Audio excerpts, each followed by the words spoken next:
Patay ang isa ka miyembro sa New People's Army kon NPA matapos ang natabo nga engkwentro batok sa 61st Infantry Battalion sang Philippine Army sang kahapon Septyembre 13 sa Sitio Naatip, Barangay Lahug, Tapaz, Capiz.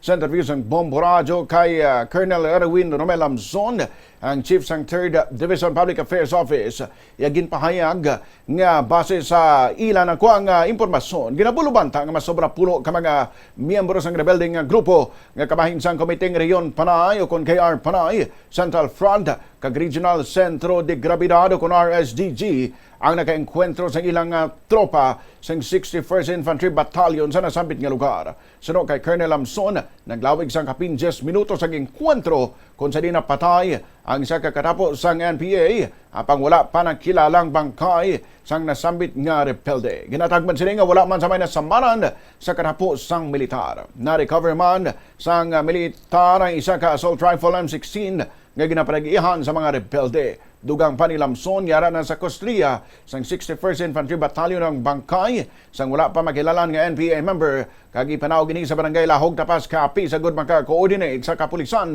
para sa pagkilala kag pagproseso sa bangkay. Ginahulat pa ang opisyal nga progress report kung may iban pa nga mga recoveries o kung impormasyon halin sa lugar kung sa di natabo ang encounter. Elements of 61st IB, while conducting focused military operations, encountered more or less 10 CNTs believed to be members of the combined elements ng sa KR-Panay, which are the Central Front and RSDG.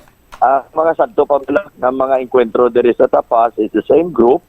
And then, vicinity, Sitio Naatip, Barangay Lahug, Tapaz, Capiz.